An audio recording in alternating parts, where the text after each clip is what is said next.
Terima kasih atas waktu yang diberikan kepada kami untuk bisa memberikan alur waktu untuk pembahasan materi webinar nasional dengan judul High Volume Fly Asphalt Compacting Concrete HVFA SDG sebagai beton ramah lingkungan, di mana materi ini nanti akan disampaikan oleh Bapak Dr. Insinyur Rosid Khalilur Rahman. Namun sebelumnya eh, saya berikan penghormatan, terima kasih kepada Bapak Irwan Susilo selaku Ketua Inkindo Jawa Timur yang telah memberikan waktu dan agenda kegiatan ini, dan juga kepada teman-teman Inkindo maupun Inkindo yang telah menyiapkan eh, kegiatan Zoom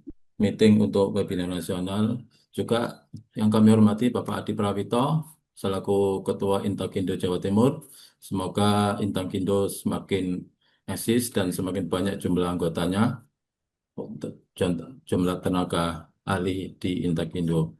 Dan juga tidak lupa kepada Bapak Rektor dari Universitas Merdeka Madiun, Bapak Dr. Insinyur Luluk Sulistyo Budi MP, yang telah memberikan kerjasama untuk kegiatan ini sehingga terekomendasikan Bapak Khalilur Rahman, Rosid Khalilur Rahman untuk mempresentasikan materinya, dan juga kepada Bapak Ferdi Kurniawan STMT MEng PhD yang nanti akan menjadi penanggap dari materi ini.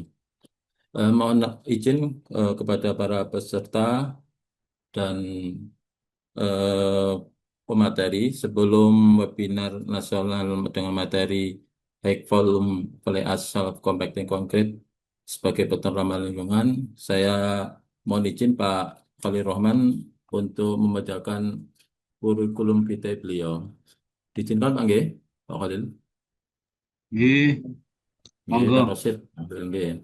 Sebelumnya salam kenal Pak Rosid Khalil Rohman.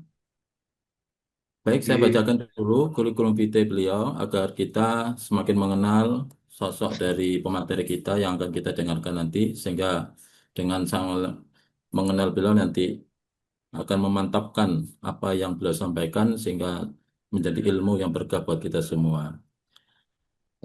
Nama beliau, nama lengkapnya adalah Rosid Khalilur Rahman, tempat tanggal lahir di Magetan pada 5 Maret 1976.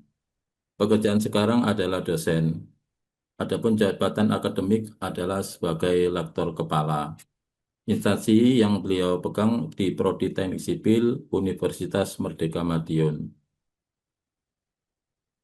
Adapun untuk riwayat pendidikan, Pak Khalil Rashid Khalil Rahman ini S1-nya di Institut Teknologi 10 November atau ITS tahun lulus tahun 2000, Magister S2 Teknik Sipil di Universitas 11 Maret tahun 2009. Terus profesi insinyur atau KSPPI itu di Universitas Brawijaya tahun 2021, dan melanjutkan di S3 Doktor Teknik Sipil di Universitas 11 Maret tahun lulus 2022. Adapun dewa jabatan struktural beliau, kebanyakan ini di Unmul Madiun, di mana di tahun 2003 sampai 2007 beliau adalah Sekretaris Prodi Teknik Sipil. Dilanjutkan menjadi Ketua Program Studi Teknik Sipil di 2007 sampai 2017. Selanjutnya Ketua LPM atau Lembaga Penjamin Mutu di Unmer dari tahun 2019 sampai 2025. Dan saat ini menjabat sebagai Dekan Fakultas Teknik di Unmer Malang dari 2025 sampai sekarang. Itu untuk pengalaman beliau dalam dalam struktural di dunia akademik di UNMER. Adapun pengalaman penelitian atau penulisan artikel beliau, melihat dari referensinya ini beliau ini sangat kompeten nanti terhadap materi yang akan disampaikan ini. Karena dari 2001 sampai 2024 ini beliau tiap tahun itu aktif membuat eh, jurnal karya-karya ilmiah berupa proceeding maupun jurnal internasional, salah satu salah satunya adalah the development length of stencil reinforcement embedded in high volume fly ash self-compacting concrete HFA XV, VA, VE, SCC yang sesuai dengan materi yang disampaikan ini. Dan masih banyak juga karya-karya beliau ada 7 ini tidak saya sampaikan semuanya. Salah satunya itu adalah yang terakhir di 2024 yaitu flexural behavior of high volume fly ash self-compacting concrete beams to normal concrete beams with conventional steel reinforcement. Ini penulang untuk beton dengan konkrit beam dan konvensional steel reinforcement. Adapun pengalaman menulis beliau yaitu adalah beliau juga melakukan tulisan-tulisan buku yaitu perancangan struktur gedung tahun 2024. Terus ada juga judul yang kedua panjang sambungan lewatan tulangan tarik pada balok high volume fly ash self compacted concrete HFVA SCC. Dan buku yang ketiga adalah perancangan struktur gedung dengan SRNPMK di tahun 2025. Sehingga melihat pengalaman tulisan maupun di pengalaman karya ilmiah, beliau sangat kompeten dalam hal terkait beton-beton ini, beton mutu tinggi ini. Adapun pengalaman mengajar beliau itu sudah lebih banyak mengajar di struktur beton 1, struktur beton 2, struktur baja 2, struktur perancangan gedung, MK etika profesi dan MK praktikum beton. Semuanya adalah bidang-bidang mekanikal konstruksi untuk struktur beton. Adapun untuk asosiasi profesi, sebagaimana gelar yang beliau sandingkan di flyover, beliau adalah seorang insinyur dengan IPM ASEAN Eng APEC Eng.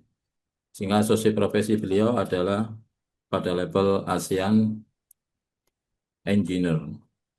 Sementara untuk lembaga sertifikasi profesi beliau tergabung di LSP Gatensi. Barangkali itu untuk pengantar kurikulum beliau agar kita lebih mengenal sosok dari Bapak Dr. Insinyur Rosyid Holirur Rahman, STMT EPM ASEAN Eng, EPEC Eng. Demikian pengantar dari kami selaku moderator. Ini durasi kita kalau lihat player itu dari jam 14 sampai 15.30. Ini Alhamdulillah peserta yang sudah join di Zoom ini itu 216 peserta, Alhamdulillah cukup banyak. Sehingga ini merupakan tema yang sangat menarik, sehingga dari peserta yang begitu banyak, tentunya menandakan bahwa materi ini materi yang sangat bagus dan layak untuk menjadi sebuah kaidah keilmuan, sehingga kepada Pak Rosid nanti mohon disampaikan materinya dari jam waktu 24.5 sampai jam 15.30. Sehingga kita punya waktu sekitar 45 menit, Pak. Dari 45 menit itu kalau kita breakdown, nanti monggo Pak Rosid untuk bisa menyampaikan kurang lebih 20 menit. Nanti akan ditanggapi oleh yang saya hormati Pak Freddy Kurniawan. Saya perkenalkan juga Pak Freddy ini, beliau juga dokter eh, pembimbing saya waktu tesis terkait biaya konstruksi investasi, sehingga kedua kedua beliau ini sangat kompeten di bidang konstruksi beton dan beliau juga seorang praktisi beton karena dia juga di bidang konstruksi beton aplikator. Demikian pengantar kami. Jadi untuk Pak Rosid, untuk presentasi saya kalkulasikan 20 menit, Pak Brady nanti menanggapi 20 menit. Nah, habis itu kita buka open diskusi kepada forum untuk melakukan pertanyaan tanggapan maupun masukan. Demikian Pak Rosid, untuk waktu kami persilakan. Matur nuwun.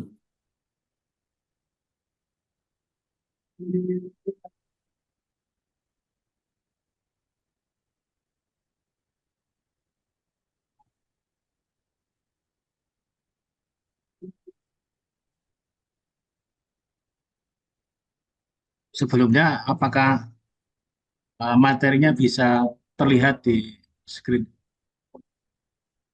Terlihat Pak Rosid. Oke, terima kasih.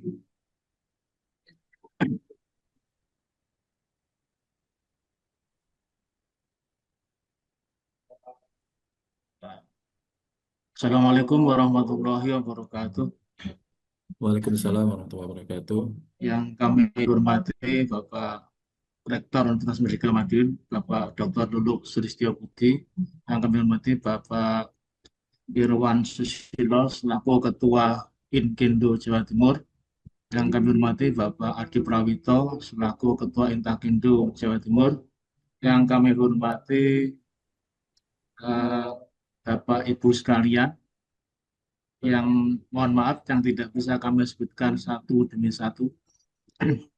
Terima kasih atas waktu dan kesempatan yang diberikan. Pada kesempatan sore hari saya akan menyampaikan materi atau berbagi pengalaman atau sharing pengalaman terkait dengan beton high volume of precast sebagai beton ramah lingkungan.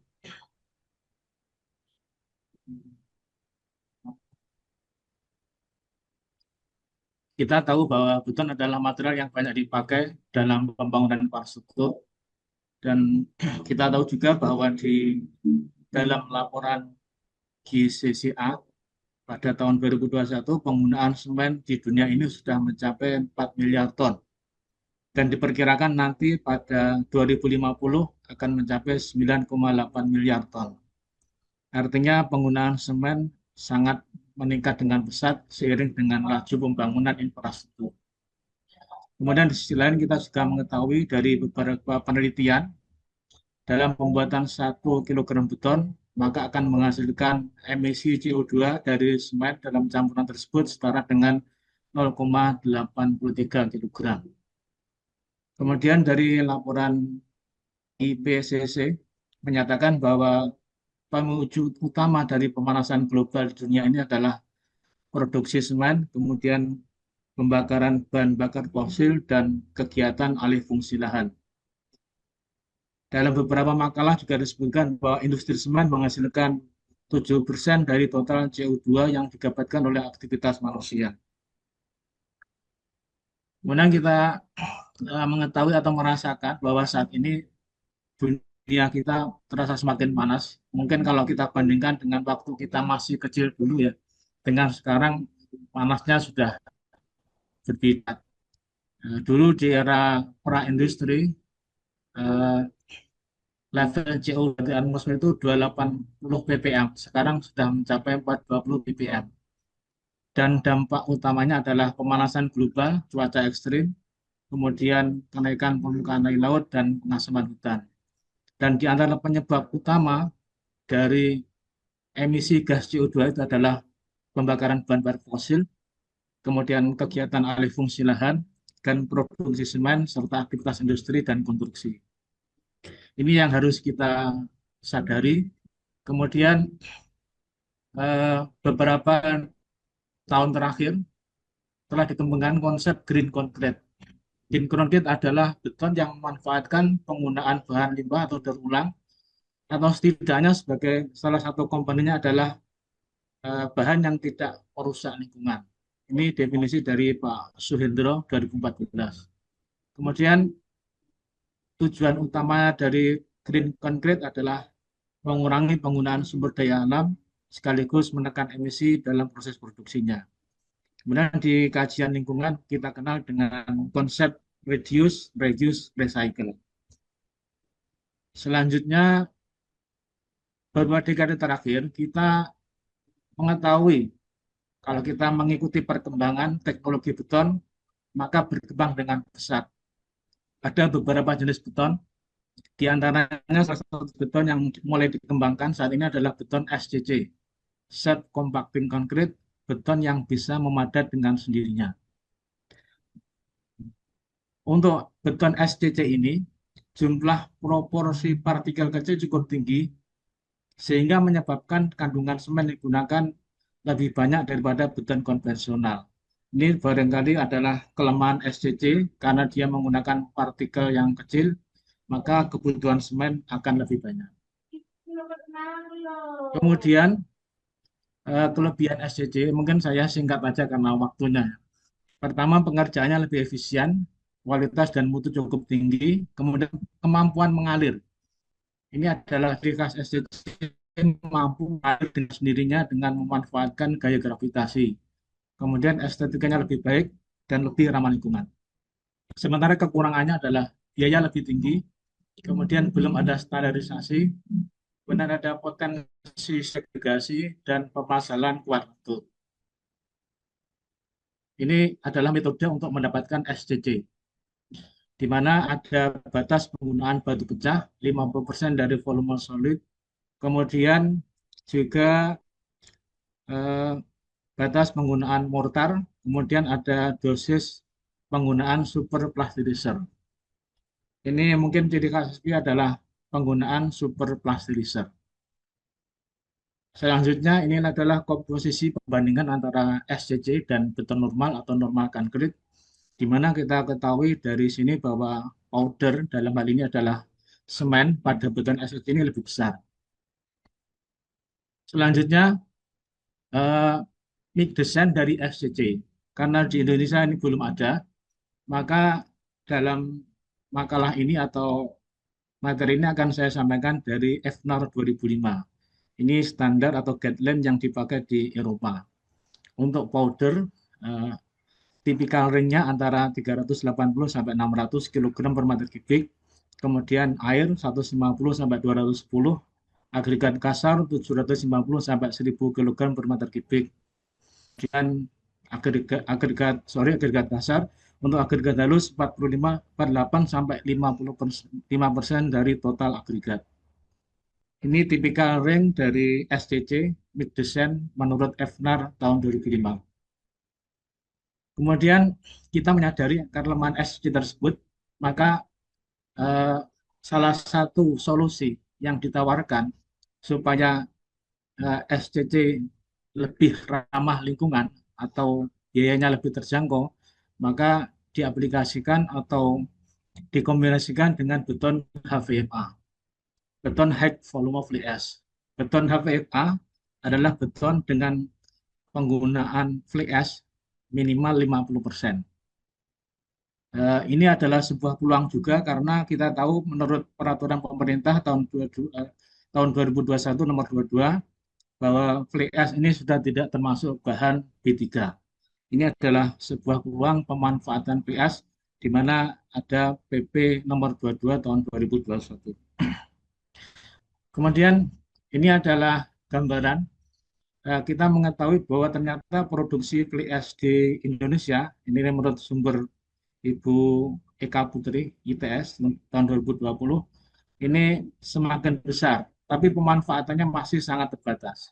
Ini adalah sebuah peluang untuk uh, potensi penggunaan fly ash pada pekerjaan konstruksi sebagai material konstruksi. Jadi peluangnya masih sangat terbuka, di mana baru 1/8 yang dimanfaatkan selama ini.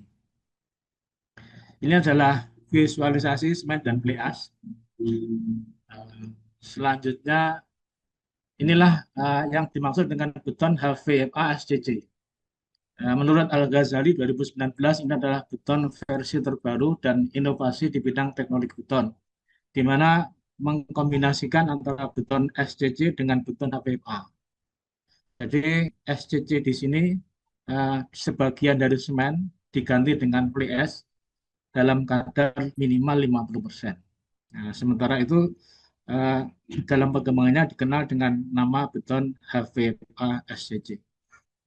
Ini sangat menguntungkan karena di samping ramah lingkungan, menghemat biaya, memiliki durabilitas yang tinggi, dan mudah diaplikasikan karena sifat pemadatannya yang mandiri. Kemudian untuk HVACC sebagaimana ACC, ini ada persyaratan yang harus dipenuhi. Nah, di antaranya adalah ada slump flow test dengan standar minimal 650 maksimal 800 mm. Alat slump flow mungkin yang kita kenal adalah alat slump test. Kemudian T50 slump flow 2 sampai 5 detik. Nah, kedua pengujian ini menggunakan alat slump test. Kemudian ada alat L-shape di mana H2 per H1 0,8 sampai 1. H2 adalah tinggi beton pada hilir, sementara H1 adalah tinggi pada hulu. Kemudian ada pengujian V-funnel test dengan standar 6 sampai 12 detik. Ini adalah standar pengujian high volume flash atau SCC, malah sesuai dengan standar FNAR 2005. Selanjutnya, saya akan sampaikan di sini adalah perbandingan mix design antara beton normal dengan HVIPA SCC. Kebetulan ini yang saya angkat pada salah satu penelitian saya yang sudah publish pada tahun kemarin. Di sini saya akan bandingkan antara beton normal atau normal konkrit yang biasa kita pakai dengan beton HVIPA SCC. Mix desainnya mungkin bisa dilihat untuk semuanya menggunakan 450 kg per meter kubik, agregat kasar 940, agregat halus 870. Untuk HVACC di sini menggunakan semen 275, fly ash 275. Jadi antara perbandingan semen dan fly ash adalah 50%. 50% semen, 50% fly ash, sehingga memenuhi syarat sebagai beton high volume fly ash. Ini hasil pengujian slump flow, kemudian juga L-box dan V-funnel test. Mungkin bisa dilihat di situ. Yang paling kiri adalah slump flow, kemudian yang tengah adalah L-box, di mana alatnya berbentuk L, kemudian V-funnel test yang sebelah paling kanan. Untuk memberikan visualisasi atau gambaran, ini adalah pengujian slump flow.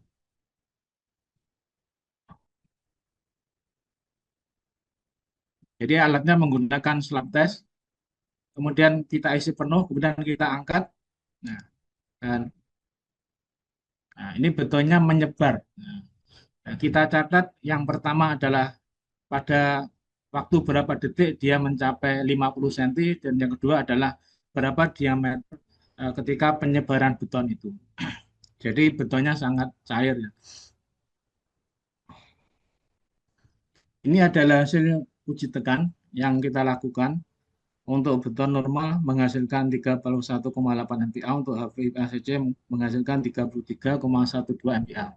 Jadi hasilnya setara. Ini adalah uji pada umur 28 hari. Kemudian ini adalah grafik pengujian umur 7, 14, sampai umur 56 hari. Jadi grafiknya meningkat. Walaupun pada usia di atas 28 hari, grafiknya masih terus meningkat. Kemudian untuk perbandingan, ini saya sampaikan penelitian dari Pak Solikin dari UMS 2019. Di sini terlihat bahwa ini untuk beton HVACC menurut penelitian beliau, di mana pada umur di atas 28 hari kuat tekan beton masih meningkat. Dan peningkatannya cukup signifikan. Bahkan pada umur di atas 28 hari ini kuat tekannya bisa melebihi kuat tekan beton normal. Ini penelitian dari Pak Solikin untuk menguatkan. Kemudian dalam penelitian dari Bapak Wibowo 2022, di sini terlihat bahwa kuat tekan beton pada umur 28 hari masih meningkat, di mana koefisien konversi umurnya mungkin beda dengan beton normal, di mana pada beton HVACC peningkatannya cukup signifikan pada umur di atas 28 hari.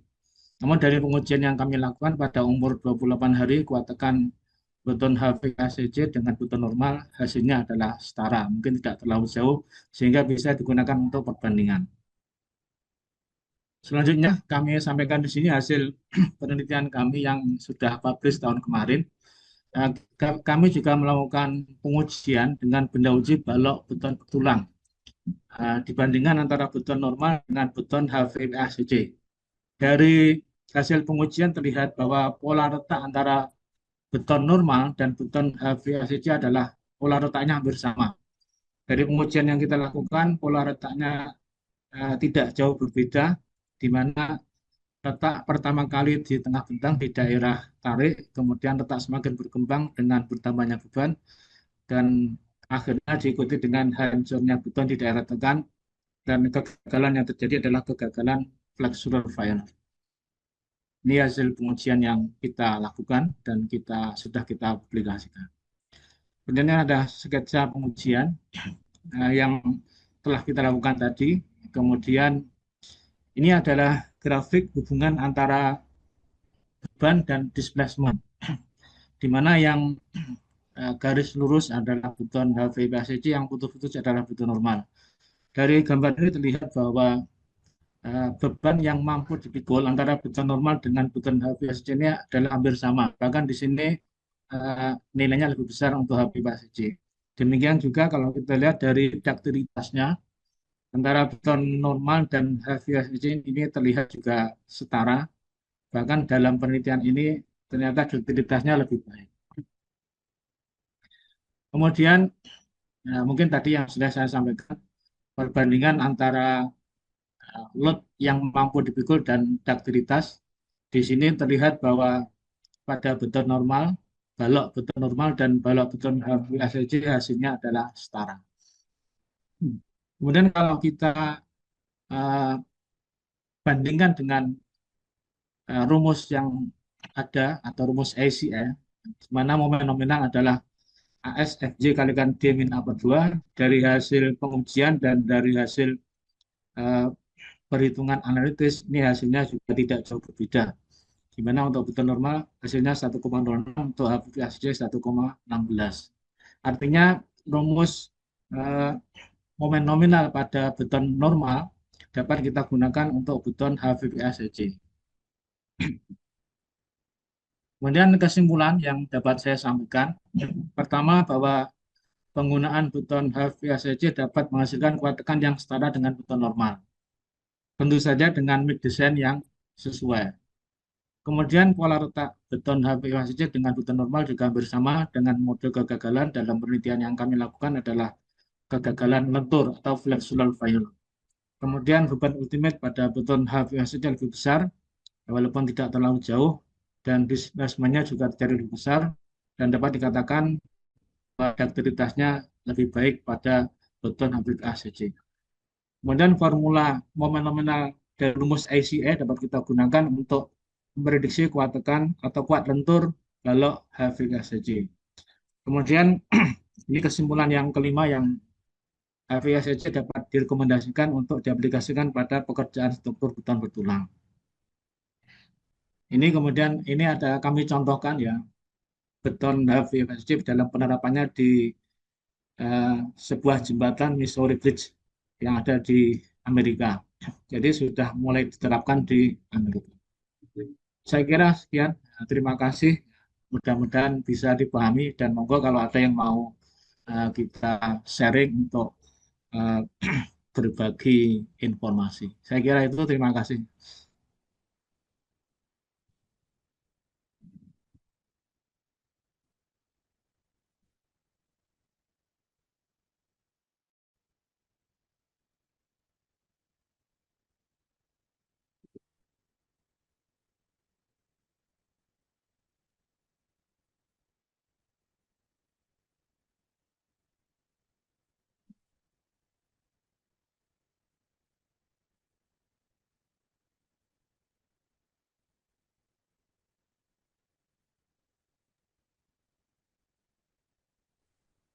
Baik, terima kasih Pak Rasid. Penyampaian materinya sudah cukup Pak G. Tadi, Namun. oke. Baik, demikian yang disampaikan Pak Rasid kepada para peserta, di mana nanti setelah ini akan saya berikan waktu ke Pak Freddy Kurniawan untuk memberikan tanggapan, baik itu tanggapan secara teknis, pengalaman, atau mungkin tanggapan-tanggapan sebagai pengembangan dari materi yang disampaikan beliau. Namun nanti kepada peserta, mohon Jika ada pertanyaan, masukan, saran, bisa nanti setelah penanggapan dari Pak Freddy selesai dilaksanakan. Sehingga nanti untuk melakukan pertanyaan, silakan lewat raise hand di langsung atau mungkin lewat eh, chatting di Zoom melalui pertanyaan tertulis, sehingga nanti dari situ dari pemateri bisa membaca sambil mendengar tanggapan dari penanggap. Oke, sebelum saya berikan pertanyaan oh, waktu pertanyaan kepada peserta, dipersilakan ke Pak Freddy untuk memberikan tanggapan atas materi yang disampaikan dari Pak Rosid. Monggo Pak Freddy. Ya, terima kasih Pak Abdul. Mohon izin, suara saya apakah bisa terdengar dengan jelas? Alhamdulillah jelas Pak, jelas sekali. Oke, ya. Salam kenal Pak Dr. Rosid. Sangat menarik tentang materi yang telah disampaikan. Saya kalau mendengar self-compacting concrete itu langsung nostalgia. Ketika kuliah dulu tahun sekitar 2003, saya pernah mengikuti lomba kuat tekan beton. Dan topiknya pada saat itu adalah self-compacting concrete. Di situ pada saat itu saya masih jadi mahasiswa. Saya tertarik apa sih maksudnya self-compacting concrete. Ternyata self-compacting concrete ini adalah beton yang dia bisa mengalir sendiri, bisa memadatkan sendiri tanpa perlu dilakukan pemadatan. Dalam perjalanannya, Kodarolo, saya mempelajari bagaimana cara membuat beton self-compacting concrete dan juara. Nah, di situ saya ya apa ya, istilahnya bertanya-tanya, kok bisa ya beton ini harusnya dites selamnya, ya terus kalau bisa itu kadar airnya kurang dari apa, idealnya kan 0,3 faktor air semen. Jadi akhirnya saya tertarik dengan namanya ilmu beton. Dan sekarang pun saya jadi aplikator teknologi rumah instan sederhana sehat, singkatannya RISA. Dan RISA ini dipakai oleh Kementerian PUPR untuk rehabilitasi pasca bencana. Jadi buat rumah instan, aplikasinya ada di Lombok, ada di Cianjur, NTT, dan berbagai daerah yang terkena bencana dan membutuhkan pembangunan rumah yang cukup kuat dan cepat.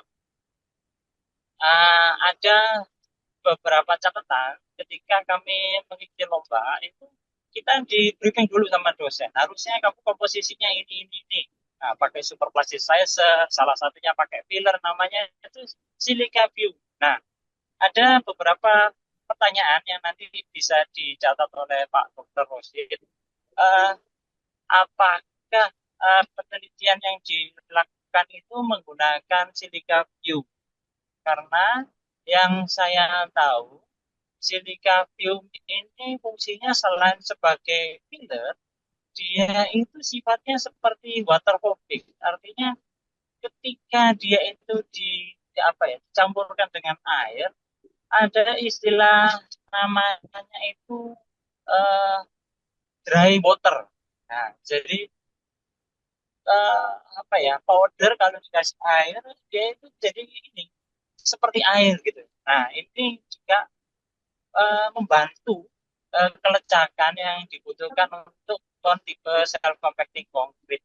Itu yang pertama. Apakah penggunaan silica fume itu dipakai dalam pembuatan beton dengan teknologi self compacting concrete? Itu yang pertama.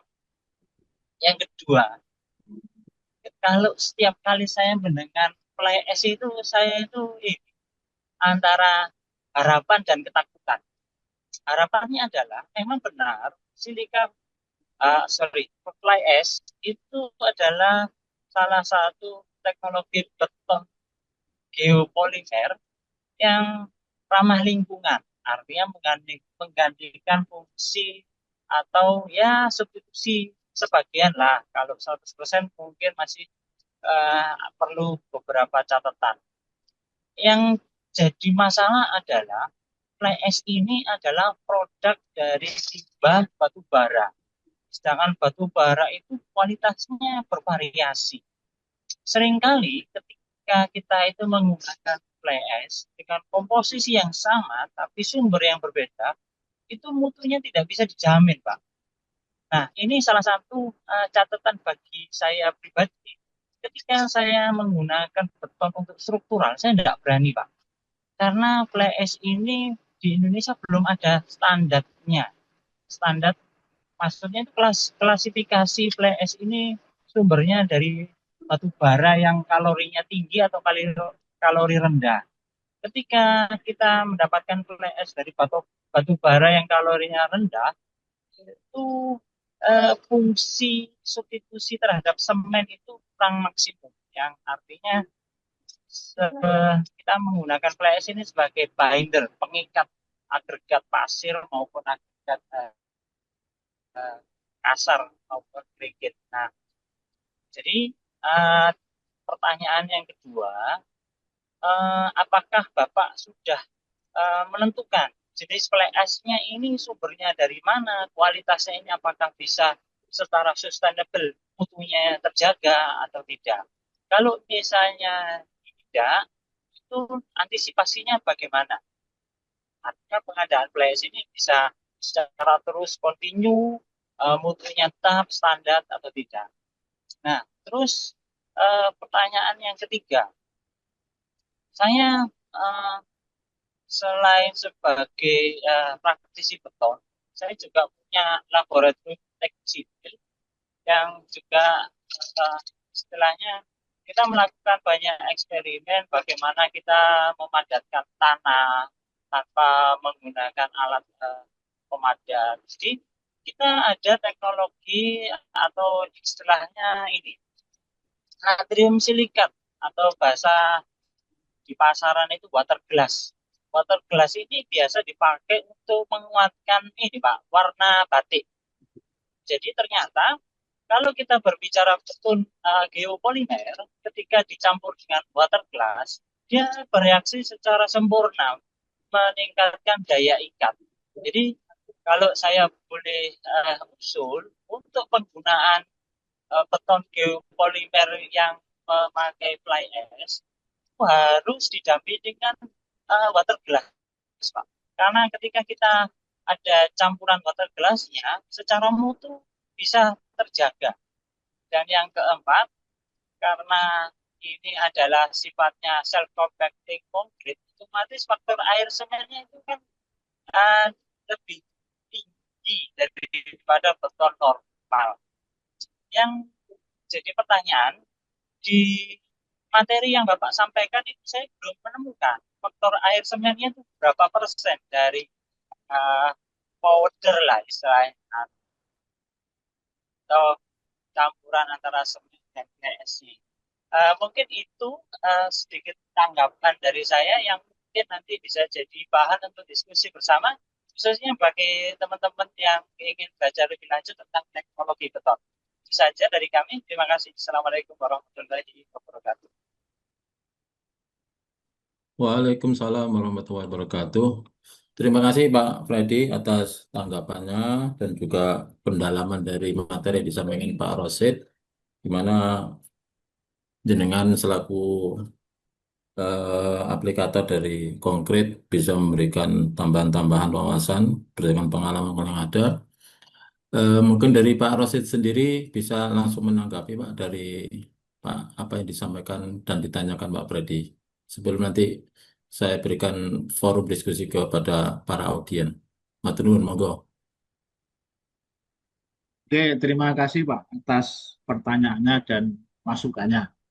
Salam kenal Pak Freddy ya. Mungkin kapan-kapan kalau ke Madiun monggo mampir.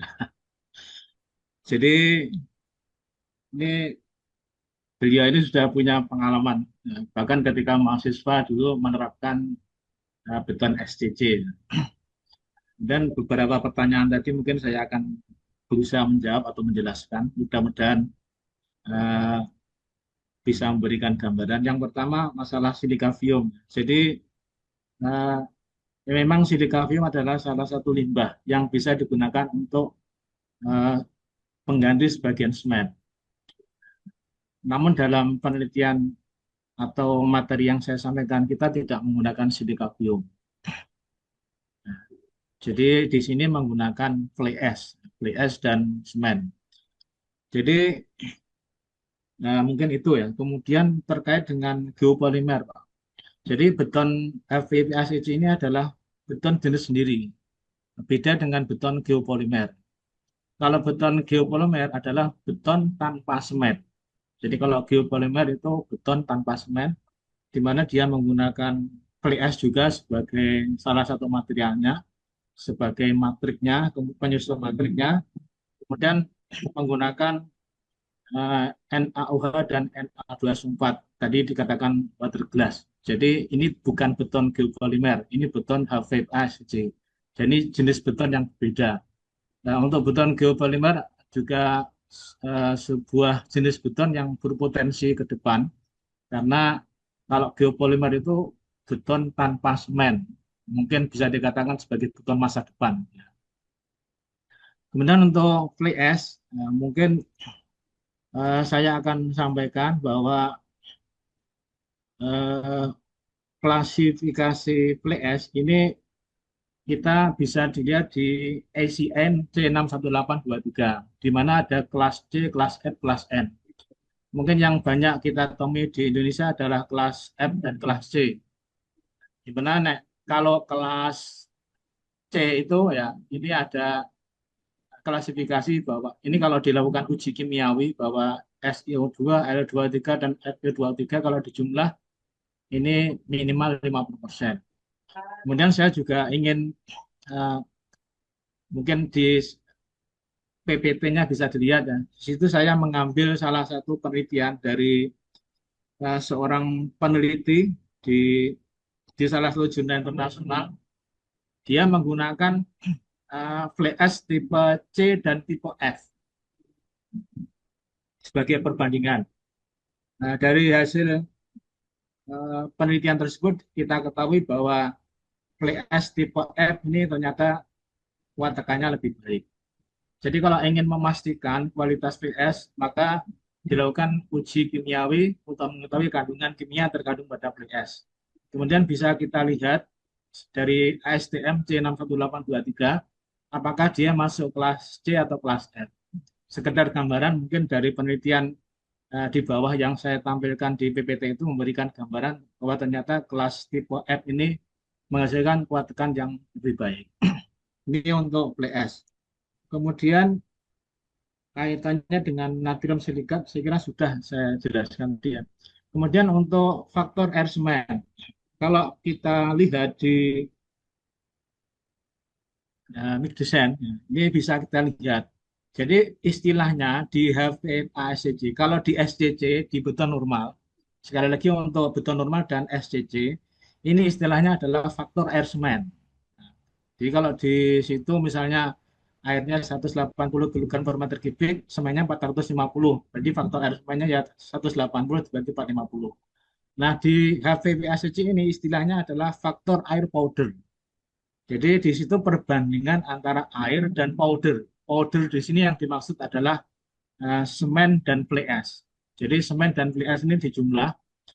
Kalau kita bandingkan water powder ratio itu jumlah air dibagi dengan berat air dibagi dengan berat semen.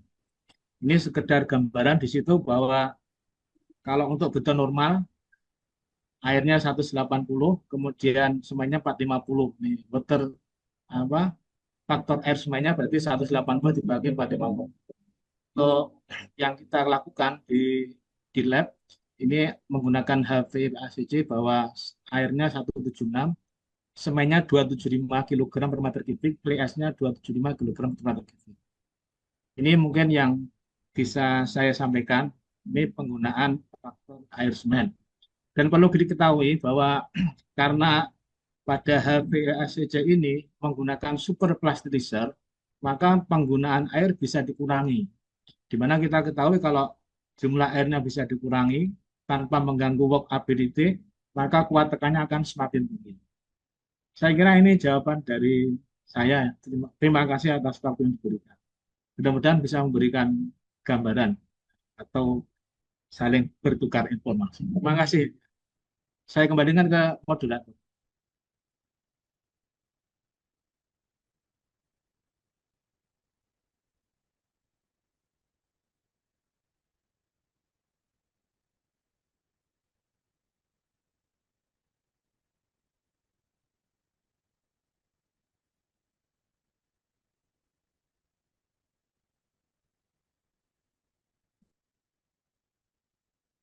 Monggo, saya kembalikan ke Halo.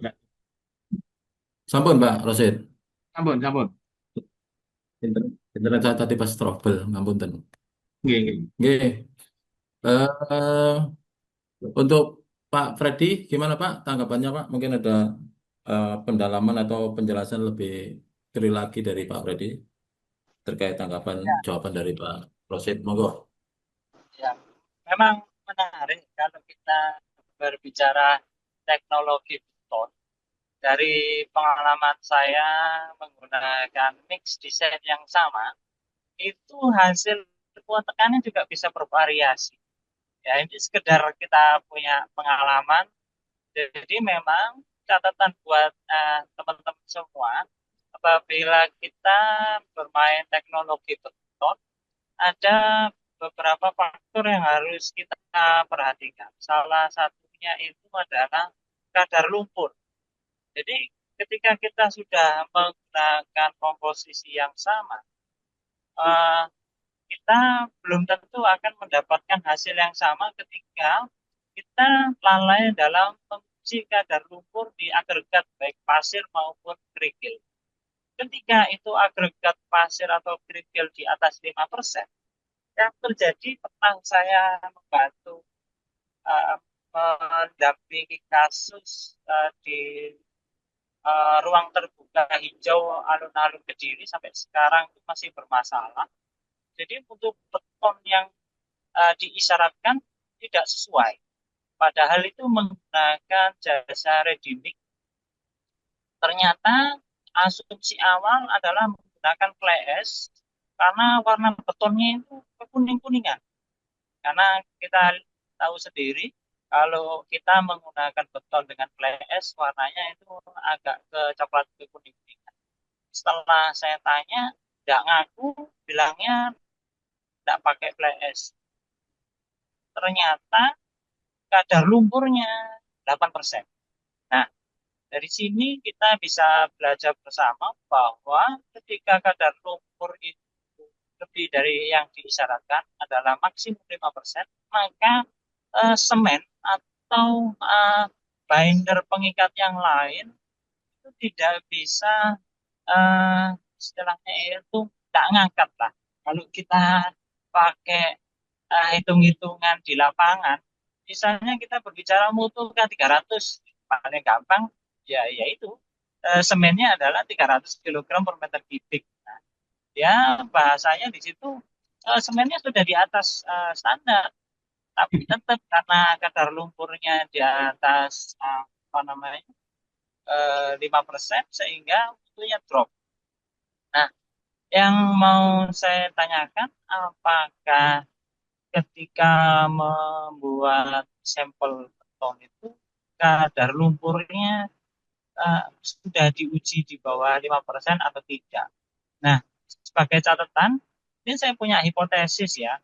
Ketika kita itu membuat beton, entah pakai self compacting konkrit atau beton normal, itu kalau dia menggunakan pasir atau agregat yang di atas 5%, mutunya itu drop. Nah, kalau kita berbicara PLS, pengalaman saya agak susah kita memastikan reliability-nya, keandalan mutu dari istilahnya dengan komposisi yang sama menggunakan flash itu mutunya bisa stabil. Kalau pengalaman saya itu masih belum dapat. karena kadang itu bagus, kadang itu tidak. Nah, mungkin ada tips dari Pak Rosid bagaimana kita bisa membuat ton dengan flash itu yang mutunya stabil. Seperti itu. Terima kasih.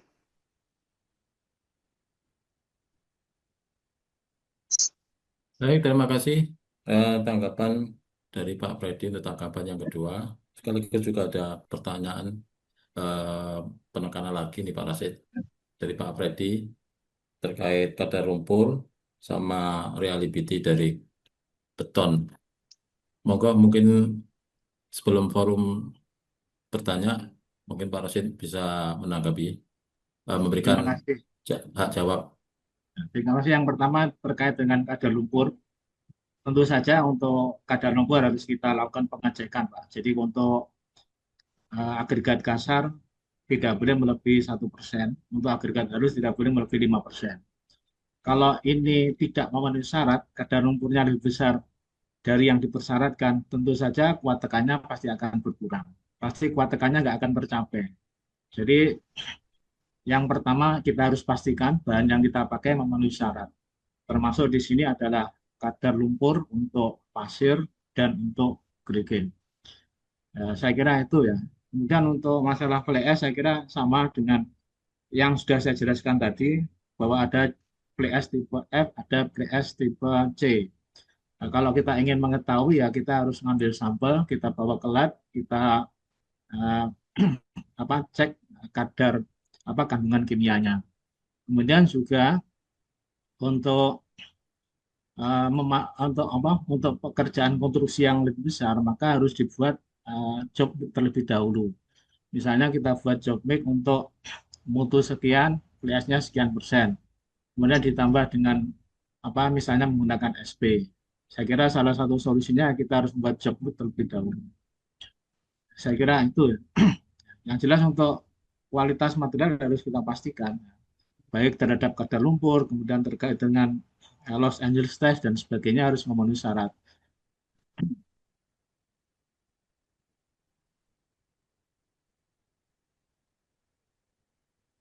Baik, demikian yang disampaikan Pak Rosid, jawaban dari Pak Freddy. Sambil Pak Freddy mungkin nanti mengulik kembali, saya berikan kesempatan dulu ke forum Pak Freddy terkait materi ini. Barangkali ada teman-teman audien yang hadir di Zoom ini bisa bertanya langsung ke Pak Rosid. Monggo, bisa raise hand atau langsung open video biar bisa komunikatif langsung.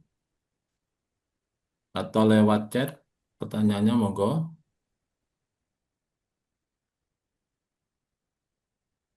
Mohon izin Pak Rosid, ini di kolom chat, ini ada pertanyaan dari Pak Haji Setia.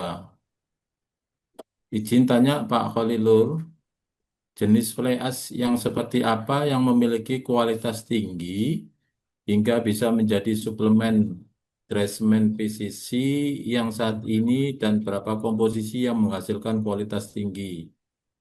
Mengingat fly ash adalah limbah dari batu bara yang memiliki karakter lebih halus dibanding dari PCC yang melalui pemanasan tinggi. Strip ini lanjutannya SCC yang memiliki keunggulan dalam fluiditas atau kemampuan mengalir, namun tentunya semakin fluid beton tentunya akan mempengaruhi kualitas karakteristik beton.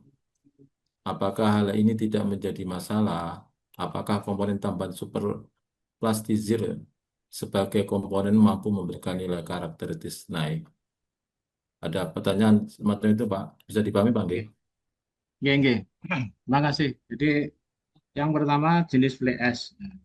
Mungkin di Ya. materi yang mungkin bisa dilihat yang tadi sudah saya sampaikan di ASTM C 61823 ini ada flash jenis kelas F, ada kelas C.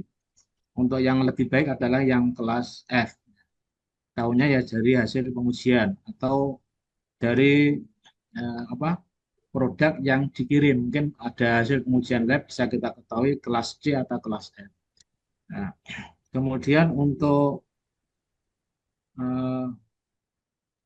komposisinya karena yang saya bicarakan di sini adalah HVACC, maka eh, ini perbandingan fly ash dan semennya bisa 50%. 50% fly ash, 50% semen. Tapi kalau panjenengan menggunakan beton normal bukan HVACC, ini mungkin beberapa pengalaman atau beberapa penelitian menunjukkan bahwa penggunaan fly ash itu eh, di atas 30% kuat tekannya akan turun. Ini beberapa hasil penelitian. Jadi maksimum mungkin 30%. Tapi kalau jenengan pakai HVA SCC ini karena memang syaratannya HVA adalah 50%, maka maka fly ash-nya bisa 50% dari semen 50-50 sehingga bisa didapatkan apa efisiensi dari biaya. Mengingat SCC ini biayanya cukup tinggi ya, karena menggunakan agregat yang halus juga menggunakan super plasticizer. Kemudian terkait dengan fluiditas SCC.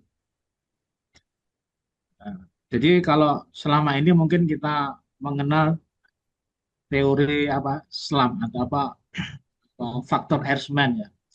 Kalau kita menghasilkan beton yang cair bisa mengalir itu kan karena terlalu banyak air kan tidak bagus. Tapi di sini sebenarnya yang membuat dia bisa mengalir atau seperti cair memiliki flowability atau fluiditas ini ada karena dia menggunakan super plasticizer. Yang pertama super plasticizer, yang kedua karena dia menggunakan agregat kasar yang halus, yang lebih kecil. Jadi kalau beton normal mungkin bisa pakai 2-3, untuk SCC ini, HVP SCC ini maksimal agregat kasarnya yang digunakan adalah 2, bukan 2-3 tapi 1-2.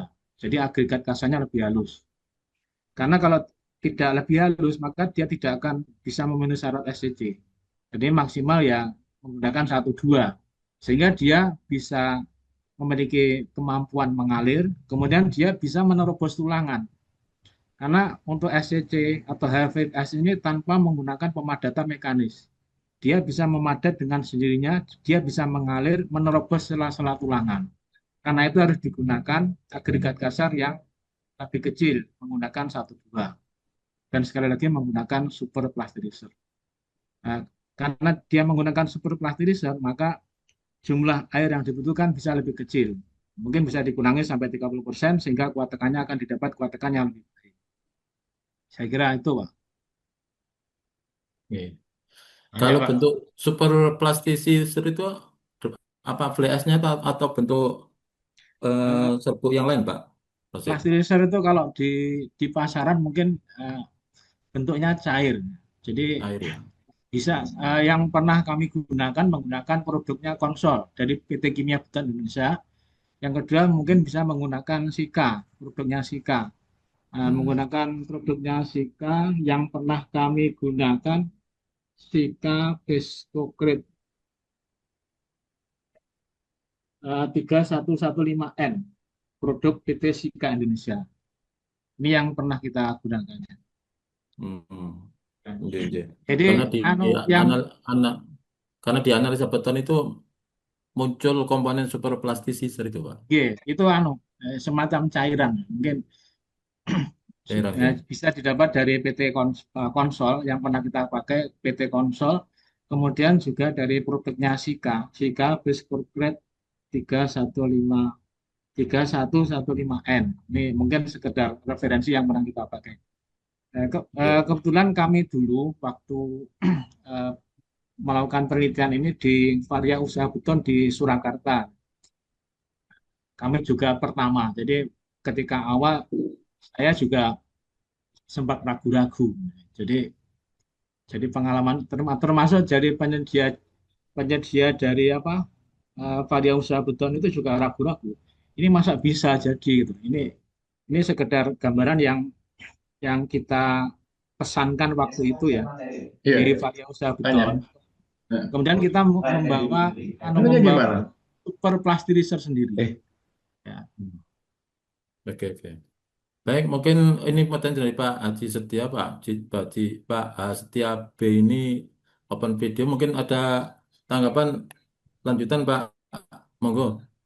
Pertanyaannya Ya Pak, jadi memang eh, untuk SCC ini kan fly ash ini menarik saya kira.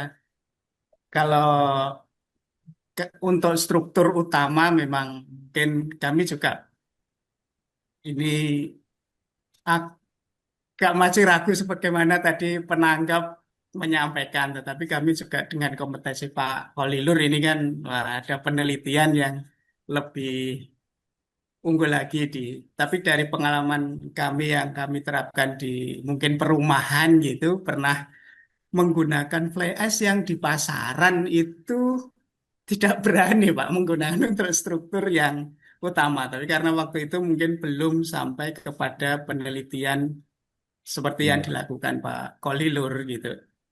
Jadi penerapannya hanya di bagian-bagian yang arsitektural, sifatnya arsitektural. Dan itu sangat tergantung kepada, sebagaimana disampaikan, kualitas pasir, kualitas air campuran, dan yang tidak bisa eh, kalau di perumahan gitu yang kami gunakan plasticizer. Jadi super plasticizer ini menjadi komponen biaya tersendiri gitu. Jadi ini yang mungkin di luar dari kualitas K-nya sebagai HV high volume konkret gitu dan itu saya kira.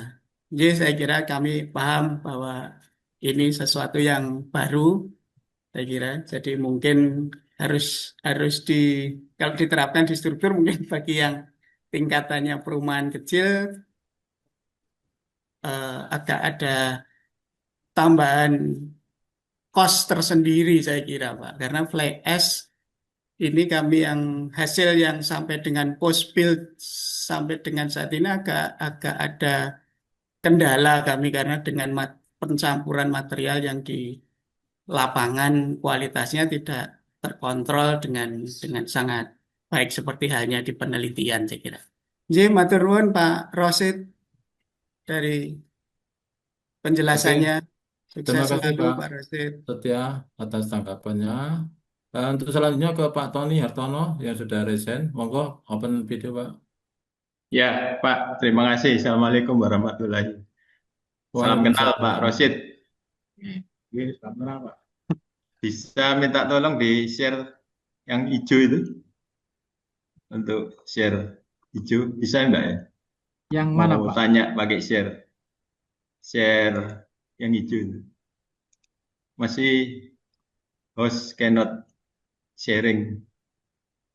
Apa bisa menampilkan, saya mau tanya pakai anunya saya. Untuk, bisa enggak ya? Supaya saya, Oke, sampun, sampun, Pak. oke.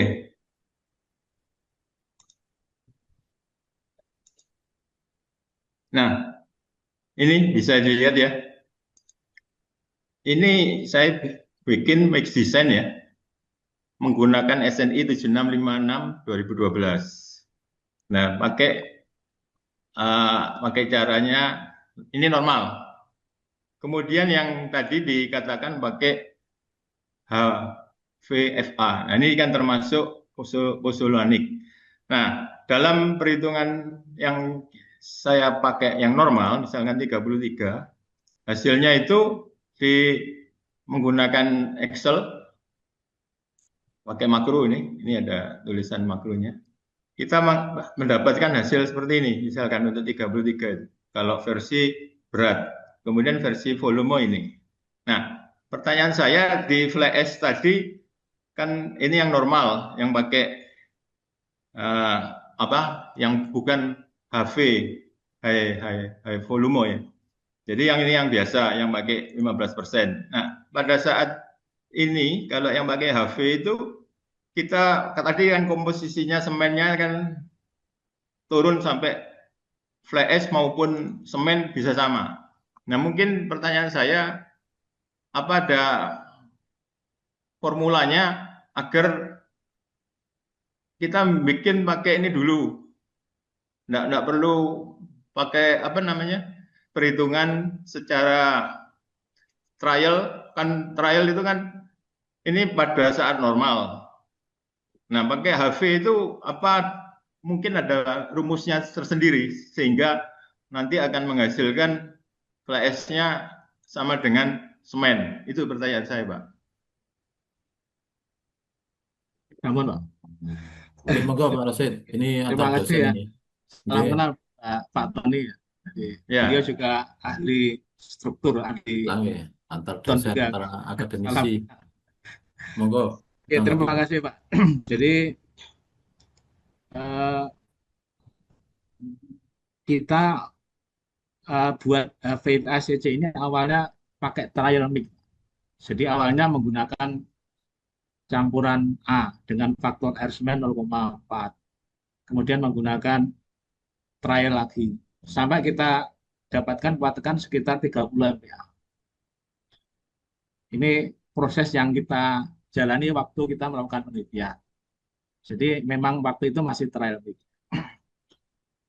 Dan kemudian dari beberapa trial mix dari teman-teman di UNS, kebetulan kami juga di UNS waktu itu, ada juga yang kuat tekannya itu di atas 40 MPa. Bahkan ada yang 70 MPa. Nah, kemudian kaitannya dengan mix design, Ya. saya belum bisa menjelaskan di sini Pak ya. Tapi yang jelas perbandingan antara beton normal dan HVACC ini, yang jelas pertama filosofinya itu kan kita menggunakan SCC. Dengan menggunakan SCC, dengan agregat dasar menggunakan maksimum ukuran menggunakan 1,2, maksimum ukurannya 2 cm. Kemudian menggunakan super plasticizer. Jadi ada dua kata kunci yang kita gunakan di sini adalah agregat dasarnya menggunakan maksimum menggunakan 2 cm, kemudian super plasticizer. Jadi bedanya dengan beton normal di situ. Kemudian karena SCC ini menggunakan semen dalam jumlah agak besar, sebagaimana mix desainnya FNAR, ini yang mungkin bisa kita pakai mungkin untuk ancer-ancer, desain dari FNAR 2005.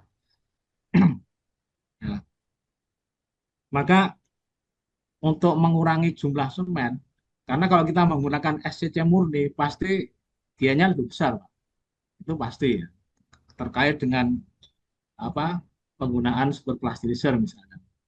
Maka salah satu solusinya kemudian kita berusaha menggabungkan, dan sebenarnya ini bukan penelitian awal, sudah ada penelitian sebelumnya Pak, yang dilakukan oleh peneliti sebelumnya, bagaimana supaya SCC ini tidak terlalu banyak semen yang digunakan, maka lahir konsep HVA SCC. Ini jadi sebenarnya seperti itu.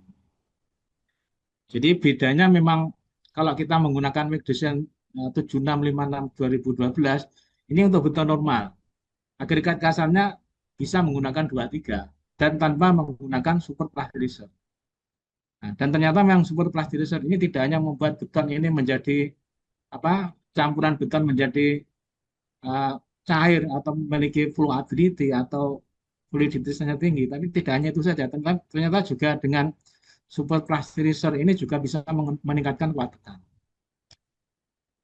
Jadi demikian Pak, untuk mix design karena di Indonesia belum ada, mungkin yang bisa kita pakai FNAR, tapi FNAR itu tidak menggunakan mix design yang pasti untuk sekian. Dan mungkin saya akan sampaikan itu mungkin nanti Pak setelah Desember Pak saya bisa sampaikan mix design ya. Jadi kebetulan kami punya tahun ini dapat hibah, salah satunya adalah mix design. Kita mengusulkan mix design untuk HVACC. Jadi nanti mungkin Desember mungkin mudah-mudahan sudah publish, nanti bisa kita sampaikan untuk mix desainnya untuk HVACC ini. Jadi yang jurnal yang nomor 7 ini yang propose mix design for HVACC ini sedang dalam proses review gitu. Jadi demikian Pak. Jadi awalnya kami juga melakukan trial mix sampai didapat kuat tekan 30 MPa. Kemudian kita lakukan kajian menggunakan balok beton bertulang, dan kita kaji lebih lanjut karena selama ini menggunakan trial mix, kita coba apa merumuskan untuk desain HPLCC. Kebetulan ya saya belum bisa menyampaikan sekarang, mungkin kalau ada waktu lain waktu mungkin. Ya, ya. Tapi mic design yang di FNAR ini bisa dijadikan acuan. Ya, nah, kalau yang tadi itu kan berdasarkan SNI, jadi maksudnya ada tambahan gitu loh Pak. Oke, ada tambahan. Jadi Jadi catatannya ya, jadi catatannya bisa dirumuskan. Jadi sebelum nanti bisa saya bikinkan sebagai Excel-nya itu, jadi pakai anu saja bisa. Jadi nah, sebelum apa di lab kita pakai Nix Design trial pakai hitung-hitungan SNI 2012 tadi plus risetnya Bapak itu loh Pak.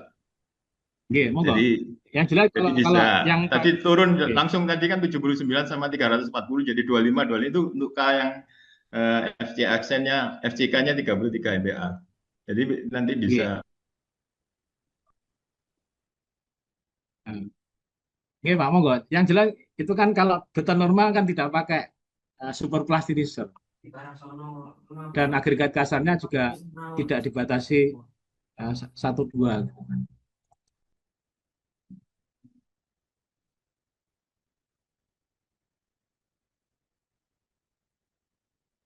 Dan memang untuk HVP ACC ini di atas 28 kenaikannya masih cukup tinggi, Pak.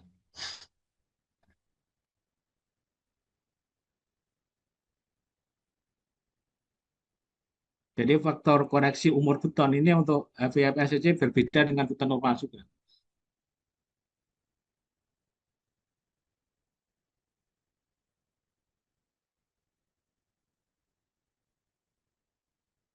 Jadi mungkin nantinya, jadi saya Pak Tony mungkin saya bisa menambahkan, mungkin untuk desain HVP ACC ini nanti bisa dirumuskan dengan memodifikasi SNI 7656 2012. Nah, di mana salah satu kata kuncinya untuk kita membuat make design adalah faktor air semen. Atau di sini karena dia menggunakan semen dan fly ash, faktor air powder. Jadi nanti untuk faktor air semennya tidak menggunakan tabel yang ada di SNI, tapi harus dirumuskan sendiri. Karena memang menggunakan fly ash sampai 50%. Yang ada di SNI kan cuma sampai 20% Pak. Nanti ini kan bisa tinggi itu. Oke. Tapi di SNI 7656 kan tidak menggunakan super plasticizer juga.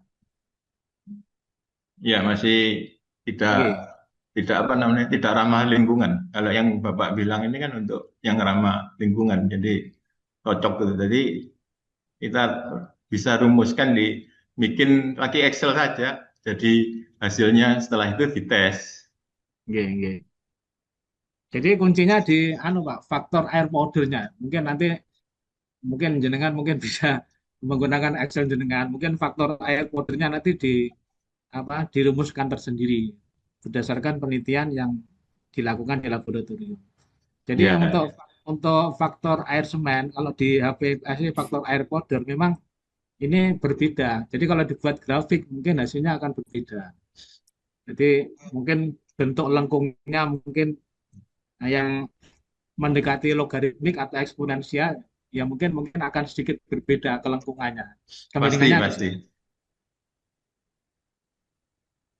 Oke Pak Rosid, Pak Tony, barangkali Ya. diskusinya Terima kasih Pak Rosid. nanti mungkin bisa dilanjut kalau memang Ya, ini Jadi juga bisa Pak. kerjasama Pak. Nanti Bapak keluarkan rumusnya, nanti saya bikinkan Excelnya Pak. Soalnya ini ada beberapa pertanyaan, sementara waktu juga sudah overtime ini. Monggo Pak Rosid ini saya bacakan, tapi sebenarnya sudah jangan jelaskan tadi. Ini dari Pak lanjutan dari setelah Pak Tony itu dari Alexander. Izin bertanya Pak Rosid. Satu, seperti yang telah kita ketahui bersama terkait fly ash sendiri, setiap produk pasti menghasilkan mutu fly ash berbeda-beda. Pertanyaannya, apakah sangat feasible kita aplikasikan di lapangan karena untuk pengawasan mutu pasti lebih susah? Pertanyaan kedua dari Pak Alexander, terkait lama lingkungan, berapa persen fly ash yang digunakan untuk mereplace semen sehingga bisa dikatakan lama lingkungan? Dan apakah sebuah teknologi beton ramah lingkungan tetap harus memakai semen? Monggo Pak. Mungkin jawab Mungkin singkat yang Pak, karena ini yang sudah pertama disampaikan sudah di materi dijawab tadi. tadi ya. Yang kedua mungkin Oke. untuk replace, kalau jenengan menggunakan beton normal, mungkin dari beberapa penelitian mungkin maksimum bisa menggunakan 30%. Kalau beton normal. Oke.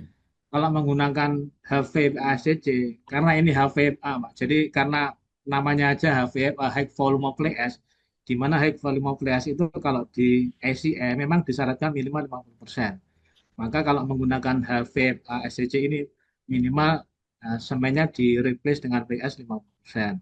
Kemudian kaitannya dengan teknologi ramah lingkungan, apakah tetap harus memakai semen? Untuk saat ini memang semen belum tergantikan. Nah, makanya bisanya mungkin mengurangi penggunaan semen. Mungkin sampai 30% atau mungkin sampai 50%, bahkan sampai 60%. Sesuai penelitian yang sudah ada dilakukan oleh Bausuba itu, penelitian pertama terkait dengan HVACC itu sampai 60%. Nah, kemudian pertanyaannya apa harus pakai semen? Untuk saat ini mungkin masih menggunakan semen.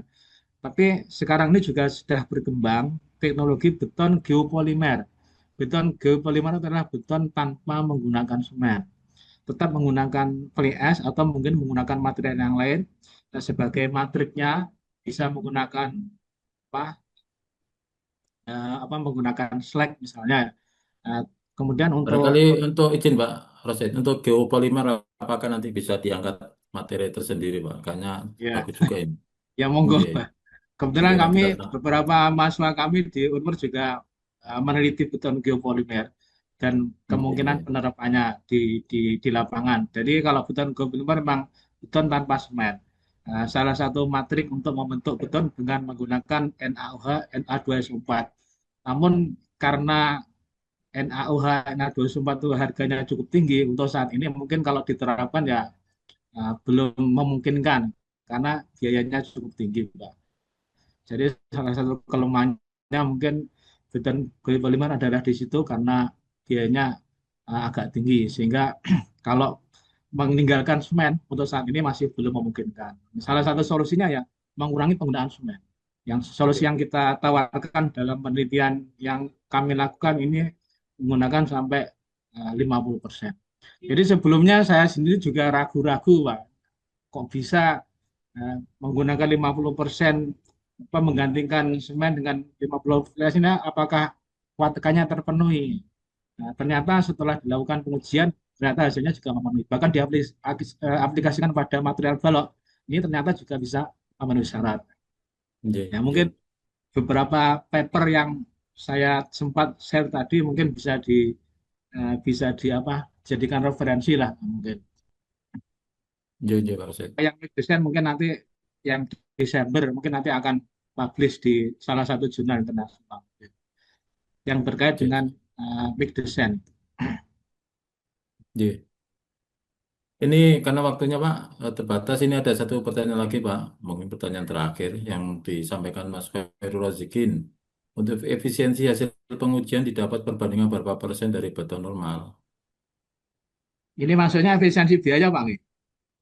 Nggih, pengujian, hasil pengujian dia berbanding berapa persen dari beton normal. Bisa jadi Kalau efisiensi efisiensi biaya, biaya, bisa jadi efisiensi mutu Pak. Yang kalau kalau efisiensi dari mestinya ke biaya ini Pak. kalau kalau biaya mungkin merujuk dari penelitian Bu Liana Sari dari apa salah satu penelitian beliau itu efisiensinya 12 sampai 20%. Mungkin Hmm. saya bisa tunjukkan ya hasil perhitungan atau analisis ini yang mungkin bisa untuk kajian ke depan. Mungkin ada beberapa mahasiswa S1, S2 mungkin bisa mengkaji ini perbandingan biaya menggunakan beton normal dan HVPSCC. Mungkin dari penelitian yang lain antara 12 sampai 20%. Ibu Liana Sari, nah, kalau tidak salah dari UAJ, yang saya sampaikan ini hasil perhitungan saya secara kasar terkait dengan desain yang tadi saya buat dengan harga satuan di di Madiun ya mungkin ya. Ini mungkin perbandingannya atau selisihnya sekitar 13 sampai 15%. Jadi dari sisi harga mungkin akan lebih murah menggunakan HPPS. Saya kira Kalau itu. menindaklanjuti tadi Pak, kalau kita mau ngejar efisiensi, intinya misalkan kita tidak harus pakai, apakah dengan SCC ini harus pakai ready mix atau mungkin bisa dilakukan set mix sendiri, Pak? Kalau dilakukan set mix sendiri, langkahnya bagaimana, Pak? Kalau dilakukan segmen ya bisa saja sebenarnya. Bisa Jadi nggak? ya Prosedurnya kalau bagaimana? Harusnya kan dari Play S kan harus ada uji mutu oke, kalau kimiawinya. yang jelas materialnya harus kita pastikan dulu, termasuk Ya. dari material pasir, batu pecah, misalnya kadar lumpurnya jangan sampai untuk agregat kasar nggak boleh lebih dari 1%, agregat halus nggak boleh lebih dari 5%, Los Angeles Stress juga tidak boleh eh, mungkin standarnya 30%. Ini harus dipenuhi dulu. Hmm. Tapi kalau pelaksanaan di lapangan saya kira memungkinkan. Nah, mungkin kalau untuk memastikan bahwa itu memenuhi syarat sebagai HP SCC atau sebagai SCC, mungkin Bapak bisa menggunakan SLAM, alat uji SLAM. Hmm. Mungkin yang mungkin saya tampilkan di sini ya, eh, ketika mungkin SLAM-nya kebalik dari biasanya diangkat dan memenuhi standar atau tidak. Jadi Ya. tidak boleh terlalu besar juga, mungkin standarnya eh, antara 650 sampai 800, ini standarnya FNAR. Mungkin Hmm. yang bisa dilakukan seperti itu, Pak. Jadi mungkin dengan menggunakan alat selam flow ini kita bisa ngecek apakah dia memenuhi syarat sebagai SCC atau tidak. Hmm. Oke, oke, Pak. Baik, karena waktu yang terbatas juga mungkin dari audien di kolom chat sudah tidak ada pertanyaan. Barangkali ini forum bisa kita cukupkan, tapi sebelum kita cukupkan mungkin dari Pak Predis selaku penanggap ada tambahan atau bagaimana, Pak? Halo Pak Predi, mohon izin. Ya, terima kasih. Memang menarik apa yang telah disampaikan oleh Pak Rosid selaku pemateri. Ada banyak teknologi yang ternyata sangat berkembang cepat dan kita harus selalu update. Saya sendiri termasuk yang terlambat update lah. Di ada banyak yang nanti mungkin kita bisa melakukan kolaborasi bersama karena kebutuhan akan sustainable building atau construction itu sangat penting dan bagaimana kita bisa melakukan kompetisi yang sehat dan juga ini perlu digalakkan lagi. Saya apresiasi kepada Inkindo maupun Intakindo yang sudah menyemarakkan penyemaian hasil penelitian oleh Pak Rosid. Mungkin itu dari saya yang bisa kami sampaikan. Selanjutnya saya kembalikan ke Pak Abdul Mujib selaku moderator. Baik, untuk closing statement dari Pak Rosid, barangkali Pak, kalau dari saya yang jelas gini, kalau dari teman-teman audien kurang puas dengan kajian ini karena masih banyak yang perlu dipertanyakan atau ingin tahu lebih dalam, nanti bisa menghubungi Pak Rosid Khalilur Rahman itu di baik di kantor maupun di kantornya di kampus Unmer Merdeka yaitu Jalan Serayu nomor 79 Kota Madiun Jawa Timur atau di alamat rumah beliau di Madigondo RT 0301 Takran, orang Takran Magetan ini, Pak Rosid ini. Kalau telepon nanti biar beliau sendiri yang menyampaikan kalau apa dari audien ingin pendalaman lagi dengan Pak Rosid. Monggo Pak Rosid, mungkin closing statement-nya, matur nuwun. Saya mau mengucapkan terima kasih kepada Bapak Rektor Madiun, juga dari Inindo, Intakindo, dan semua pihak yang telah memberikan kesempatan. Jadi memang HPPACC ini mungkin uh, bagi sebagian orang mungkin masih asing. Dan saya sendiri juga baru mengenal itu juga baru tahun 2022. Jadi mungkin ke depan bisa dikembangkan. Mungkin ada beberapa referensi yang bisa dibaca dari jurnal. Kebetulan 7 jurnal saya ini, yang nomor 7 mungkin nanti akan publish nanti Desember. Eh, saya punya harapan ya ke depan beton HVACC ini akan diterima secara luas dan akan diaplikasikan pada pekerjaan konstruksi pada masa yang akan datang. Harapannya adalah akan didapatkan beton yang lebih ramah lingkungan, di mana kita bisa mengurangi penggunaan semen, kemudian juga eh, tidak memerlukan energi untuk pemadatan, sehingga bisa didapatkan efisiensi dari biaya juga lebih ramah lingkungan. Saya kira demikian. Terima kasih atas kesempatan yang diberikan. Mohon maaf jika ada hal yang kurang berkenan. Dari saya akhiri. Assalamualaikum warahmatullahi wabarakatuh. Waalaikumsalam warahmatullahi wabarakatuh. Demikian teman-teman, terima Nah, kasih ke Pak Rasid, Pak Freddy, dan jajaran dari Inkagindo terkait acara ini, di mana semoga apa yang kita diskusikan, kita bicarakan ini menjadi bagian tolabul ilmu, mencari ilmu, dan menjadi khazanah keilmuan yang perlu kita perdalam lagi, apalagi teknologi tidak bisa kita hindari, sesuatu yang niscaya yang menjadi sesuatu yang harus kita pelajari lebih ke depan. Dari saya kurang lebihnya mohon maaf. Akhirul kalam, Assalamualaikum warahmatullahi wabarakatuh.